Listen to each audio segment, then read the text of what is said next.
तो भारत में डायरेक्टली तो नहीं, लेकिन इनडायरेक्टली एक ऐसे जहर की डंपिंग पिछले कई सालों से की जा रही है, जिससे हमारा काफी ज्यादा नुकसान हो रहा है। और हमारे लिए सोचने वाली बात यह है कि जिन देशों से जहर फैलाने वाले पदार्थ की डंपिंग भारत में की जा रही है, उन देशों में खुद इन्हें बैन किया गया है। अभी और सुनिए, जहां एक तरफ लगभग दुनिया के सभी देशों में इस तरीके के कैंसर फैलाने वाली केमिकल्स को बैन किया जा चुका है, वहीं भारत दुनिया में इसका सबसे बड़ा इंपोर्टर है। दरअसल यह प्राकृतिक रूप से पाया जाने वाला एक ऐसा पदार्थ है जिसका इस्तेमाल पेपर प्रोडक्ट, सीमेंट प्रोडक्ट और हीट को ऑब्जर्व करने वाली पाइप्स को बनाने में बड़ी मात्रा में किया जाता है। और कमाल की बात यह है कि कैंसर फैलाने वाले इस जहर की माइनिंग पर भारत में ऑलरेडी प्रतिबंध लगाया जा चुका है। हालांकि दिक्कत वाली बात यह है कि इसकी माइनिंग पर तो प्रतिबंध लगा दिया गया है, लेकिन इसके इस्तेमाल और डंपिंग की कोई भी रोक टोक नहीं है, और हाल ही में अमेरिका में भी इसे बैन किया जा चुका है। लेकिन सवाल खड़ा होता है कि आखिरकार भारत में अभी भी इसका इस्तेमाल भारी भरकम मात्रा में क्यों हो रहा है।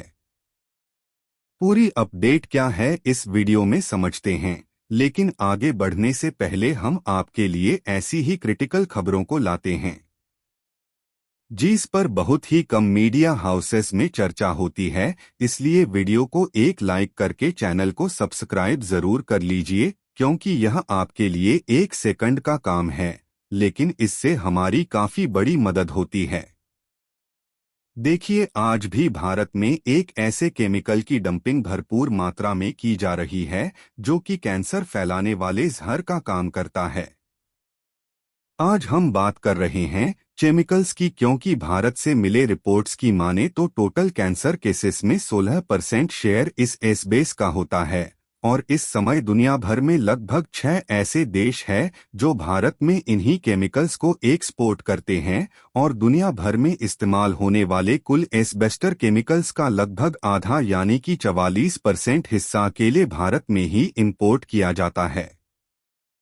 और इस समय दुनिया भर में 6 तरीके के एस्बेस्टास अवेलेबल है, लेकिन इनमें से क्राइसोटाइल ही एक ऐसा अकेला एस्बेस है जो कि सबसे कम खतरनाक होता है।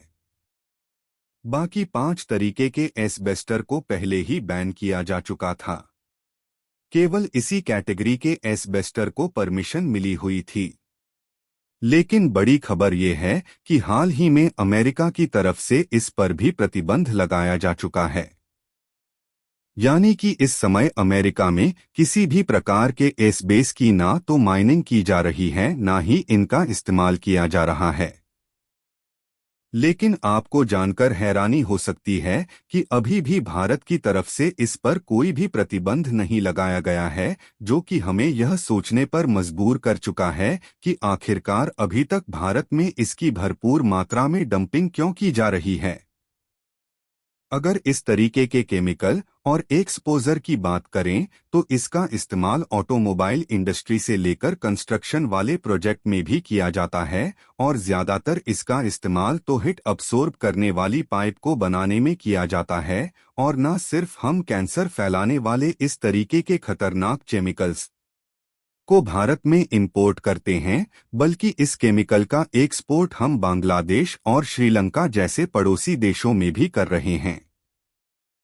और तो और इन केमिकल्स का इस्तेमाल करके बनाए गए पाइप्स, सीमेंट और पेपर प्रोडक्ट्स को भी हम दूसरे देशों में अभी भी बेच रहे हैं, और इन केमिकल्स के इस्तेमाल पर कोई भी रोक टोक नहीं लगाया गया है। आपको बता दें कि 6 बड़े देश भारत को 43 करोड़ किलोग्राम एस्बेस की मात्रा एक्सपोर्ट करते हैं, और इनमें से भी 85% क्वांटिटी अकेले रूस से भारत में आती है। जबकि रूस के अलावा बाकी की quantity Brazil, Kazakhstan, Hungary, Poland और साउथ अफ्रीका से भारत में इसकी डंपिंग कराई जाती है। जहां इन देशों में से भी ब्राजील, पोलैंड, हंगरी और साउथ अफ्रीका में इन खतरनाक एस्बेस्टर को पूरी तरह से बैन किया जा चुका है।